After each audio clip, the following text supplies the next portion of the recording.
The situation has deteriorated rapidly in the last hour. I ain't even got the coal out my goddamn eye. Go get your gas now. Baby, Iran hit a U.S. vessel. A U.S. military vessel. According to multiple sources, a U.S. Navy vessel was trying to go through the Strait of Hormuz. I know, that was the dumbest shit they could have done. Get this shit. Our fucking ship had a chance to turn around. Iran gave them a warning as they were going through the Strait of Hormuz. Hey, bitch, turn around. And like Wigs R Us with no fucking hearing aid, they kept moving straight forward. Iran said bet, fired off 2 missiles and struck our U.S. Navy vessel. They had to turn around and fucking retreat. Now, yesterday I reported that the United States was going to assist in moving ships out of the Strait of Hormuz that was stuck. Iran didn't agree to that shit. Iran told the United States, move your blockade, let us go ahead and make that toll $2 million, and we all good. The United States has not replied back yet, but you already know shit is about to pop off. So if you don't have your gas, I suggest you get that bitch now. On top of that, don't think Iran ain't got shit. Around the Strait of Hormuz, they have caves, and those caves hold boats. Boats that can get to these ships quick and get their people on there in like due time. Happy Monday, I think. Iranian state media is reporting that a U.S. warship was struck by 2 Iranian missiles trying to pass through the Strait of Hormuz. The warship was turned back after it was struck while sailing near Jask Island, local sources told the agency, after Tehran earlier warned it would attack any U.S. boat that entered the Strait of Hormuz. The attack has not yet been confirmed by the U.S. or other independent sources. Only Fars, a news agency closely affiliated with the IRGC, has reported the attack. Iran's warning came after Donald Trump vowed to free commercial ships stranded in the waterway as part of the so-called Project Freedom. Trump had pledged to guide ships to the restricted waterway. So listen,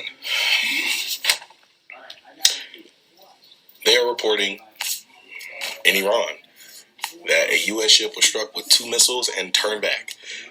There are no other agencies reporting on it, yes, but I have reported from Fars News before. The last time a U.S. ship had some issues in the Strait of Hormuz, and then about a day later, our local media tried to put out the same information, but watered down.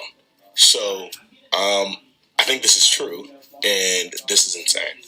Good morning, day 71, and we're seeing a dangerous mismatch in timing. Washington wants a quick signature, while Tehran is intentionally slowing things down. Hormuz briefing, Saturday, May 9th Strait status, militarized combat zone. The strait remains effectively closed to non-military ships.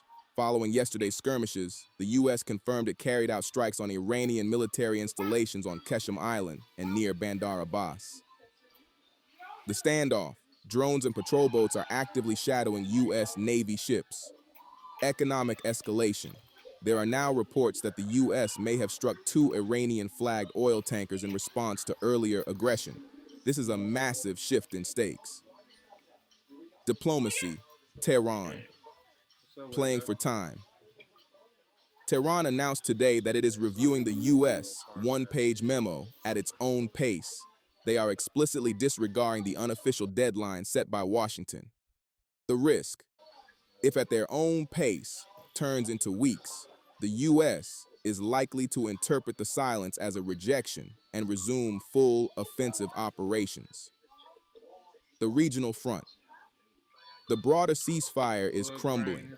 Israel struck over 85 Hezbollah sites in Lebanon in the last 24 hours, and Hezbollah launched its first strikes into Israel since the truce began. Oil, volatile, but holding above $100. Price moves Brent crude, approximately $101.30 per barrel. Settled higher for the week. WTI crude approximately $94.80 per barrel. Sideways / down slightly. Prices jumped about 3% following the news of the Qeshm Island strikes before settling. Brent managed to close the week above $101, reflecting the market's anxiety that this peace deal is slipping away. Interestingly, WTI finished the week down slightly, suggesting some traders are still holding on to hope for a diplomatic exit. What to watch today? 1. Signals from Tehran. Any word from the Supreme Council will be critical. If the silence continues, the U.S. tone will likely turn much more aggressive by Monday. 2. Hezbollah escalation. This is the most likely trigger for a total collapse of the regional ceasefire. Watch for more cross-border strikes. 3. Insurance rates. With reports of strikes on tankers, war risk, insurance premiums are likely to skyrocket, which effectively keeps the strait closed regardless of what the navies do. 4. Bandar Abbas damage. If imagery shows major damage to Iranian infrastructure, expect the IRGC to feel pressured to respond visibly. Bottom line, we are in a shadow war that has become very overt. Washington is in a hurry for a win. Tehran is playing for time.